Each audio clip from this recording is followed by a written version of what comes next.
Il ne suffit pas de dire « Seigneur, Seigneur » pour entrer dans le royaume des cieux, mais il faut faire la volonté de mon Père qui est aux cieux. Chers frères et sœurs, je n'aimerais pas m'entendre dire une fois au ciel « Je ne vous ai pas connu, écartez-vous de moi, vous qui faites le mal ». Alors, pour cela, il nous faut prendre les devants et savoir par où commencer.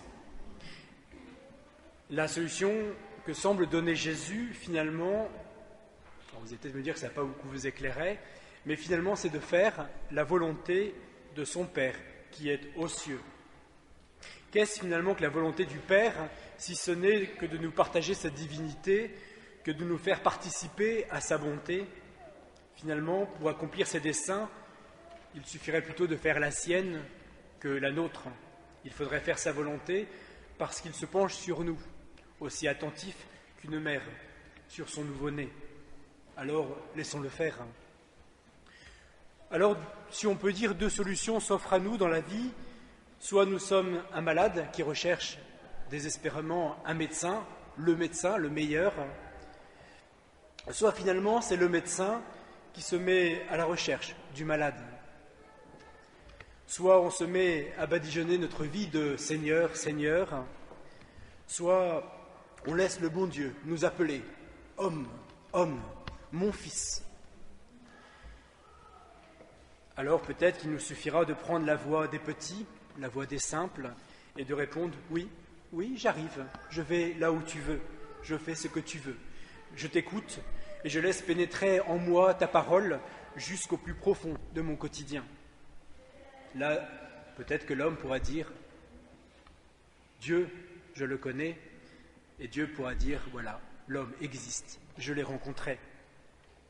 Si la tradition de l'Église affirme que l'homme cherche Dieu par tous les moyens, parce qu'il vient de lui et qu'il ne peut faire autre chose que d'y retourner, notre cœur crie à la suite de saint Augustin, Seigneur, merveilleuses sont tes œuvres.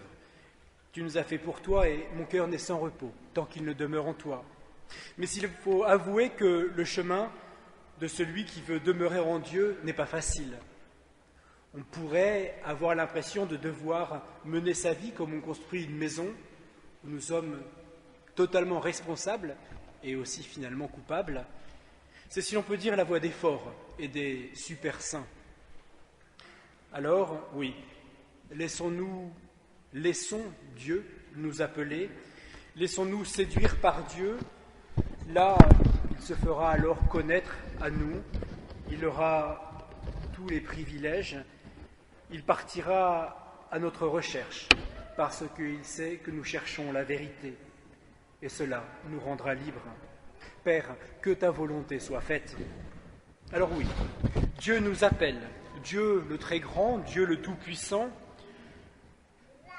a pris la peine de se pencher sur nous. Adam, où es-tu? Caïn, où est ton frère Abel? Jessé, où est ton dernier fils, le petit David? Zachée, où es-tu? Descends de ton arbre, parce que je veux demeurer chez toi. Le livre du Deutéronome que nous avons lu pour la première lecture nous décrit merveilleusement cette recherche de Dieu, cette recherche inlassable qui va se traduire par le désir d'alliance entre Dieu et l'homme. C'est moi, le Seigneur ton Dieu, qui t'ai fait sortir du pays d'Égypte, de la maison de servitude. Je suis un Dieu jaloux. Tu n'auras pas d'autre Dieu que moi, car je te propose une alliance. Je serai ton Dieu et toi, tu seras mon peuple. Le livre d'Osée nous peint aussi cette quête de Dieu, cette recherche de Dieu après l'homme, avec des traits de séduction, avec le langage de l'amour. Toi, mon bien-aimé, eh bien, moi je te séduirai, je te conduirai au désert, et là, je parlerai à ton cœur. Là, je te rendrai tous les vignobles de ta jeunesse, je te rendrai toutes tes espérances. Alors, si tu me connais, si tu sais que je parle à ton cœur, cesse d'adorer les autres, cesse d'adorer tes idoles. Celui que tu cherches à travers toutes ces créatures, eh bien voilà qu'il vient à toi. Voilà qu'il veut te fiancer à lui. Tu ne lui diras plus mes idoles ou mes dieux ou mes Baals, mais tu l'appelleras mon ami, mon mari, mon époux. Tu connaîtras enfin celui que ton cœur aime. Alors je te fiancerai à moi pour toujours. Je te fiancerai dans la justice, dans le droit, dans la tendresse et la miséricorde. Je te fiancerai dans la fidélité, et tu connaîtras le Seigneur.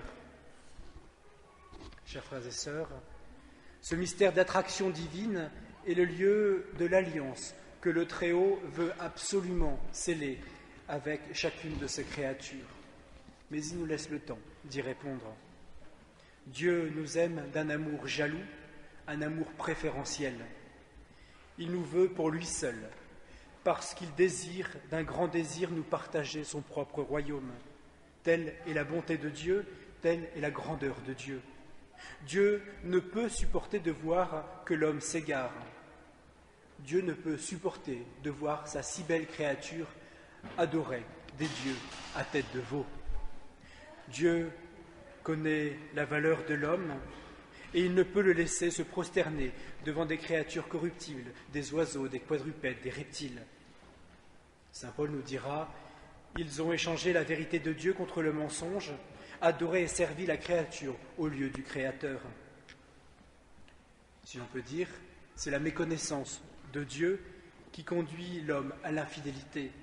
C'est aussi la méconnaissance de l'homme qui conduit l'homme à être infidèle à lui-même et spécialement à sa vocation à être avec Dieu. Non, Dieu a créé l'homme à son image et à sa ressemblance pour un culte beaucoup plus grand que tout cela, pour une intimité beaucoup plus lumineuse. Dieu veut rentrer dans un face-à-face, dans un visage à visage avec l'homme, que ce soit le jour de notre mort, mais déjà aujourd'hui. Un visage à visage si proche que notre face en sera illuminée. Ce visage sera comme lumineux de la lumière de Dieu, et cela dès maintenant. Ainsi, connaître Dieu pour l'homme, c'est toucher du bout du doigt sa vocation au bonheur, au royaume des cieux. C'est pourquoi Dieu cherche inlassablement à permettre à l'homme de revenir vers lui. Il va entrer dans une relation d'alliance, une relation comme nuptiale avec Israël. Le peuple choisi, nos frères aînés, seront comme la fiancée de Dieu, comme l'épouse du Très-Haut. Dès qu'elle s'égarera, eh bien Dieu reprendra sa recherche de l'épouse infidèle pour se la reséduire encore une fois et reparler à son cœur.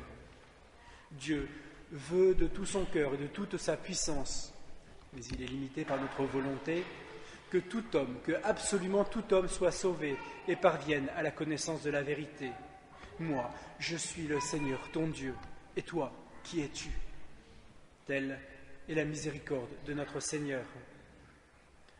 Si l'on peut dire, on pourrait voir l'Ancien Testament comme la première alliance, comme le temps des fiançailles, comme le fondement des épousailles, où Dieu s'adresse à l'homme en insistant contre le danger des idolâtries et le bienfait de sa parole, cette seule parole qui est féconde, où l'homme finalement se fait connaître, où Dieu se fait connaître, où il se révèle pour parler au plus intime. Ces commandements que je te donne, tu les mettras dans ton cœur, tu les mettras dans ton âme. Mais les fiançailles ont une fin, il faut que les noces consument tout, il faut un don total, un amour sponsal. Une communion qui va transformer les époux pour en faire un cœur, un corps, une âme, un esprit. Dieu ne laisse pas l'homme se dépatouiller tout seul dans cette recherche de faire tout un. Non, Dieu n'est pas loin pour laisser l'homme rechercher la vérité comme s'il comptait les points. Non, Dieu ne se plante pas non plus devant l'homme comme un sommet inatteignable. Non, Dieu ne se limite pas au péché de l'homme, mais il se borne à aimer. Dieu est patient, Dieu est jaloux, Dieu nous aime d'un amour préférentiel. Alors Dieu va assumer l'homme, parce que notre Père sait bien ce dont nous avons besoin, avant même que nous puissions le demander, avant même que nous puissions le comprendre. Il va jusqu'à l'engendrer. Il va engendrer sa créature par la rédemption du Christ. Le Créateur va transformer l'homme pour le mettre à sa mesure. Il va l'ajuster à la mesure de son cœur. Saint Paul nous dira, il leur donne d'être justes par sa seule et unique grâce, en vertu de la rédemption accomplie par le Christ. c'est par sa seule grâce, par la grâce du Christ, par sa mort et par sa résurrection. Ce ne sont pas les hommes qui sont capables de mériter la gloire de Dieu, non, c'est Dieu qui fait cadeau, gratuitement et absolument gratuitement, de sa propre bonté, jusqu'à pousser l'extrême, jusqu'à faire mourir son Fils sur la croix pour donner la vie. Alors voilà, telle est notre bénédiction, c'est de se laisser saisir par la bonté de Dieu. Telle est la bénédiction. La seule activité de Dieu, c'est de bénir. Et puis l'autre partie, par absence de bénédiction, c'est la malédiction. Ce n'est pas tant de ne pas trouver Dieu, la malédiction. La vraie malédiction, c'est de refuser, de se laisser embrasser par Dieu quand il me cherche. Chers frères et sœurs, demandons à la Vierge Marie de disposer nos cœurs, de nous rendre disponibles justement à la recherche de Dieu, de se laisser trouver. Demandons-lui de savoir écouter tous les appels de Dieu, de savoir être curieux de ce Dieu qui nous cherche, qui tourne autour de nous, autour de nos familles, pour vouloir y pénétrer. Que Marie nous partage son humilité, sa docilité à l'Esprit du Seigneur, pour que nous puissions jouir un jour de la joie totale de faire sa volonté. Que cette Eucharistie aussi nous donne de choisir le Christ comme unique et seul fondateur de notre édifice spirituel. Ainsi, nous jouirons de la paix du royaume dès ici-bas. Amen.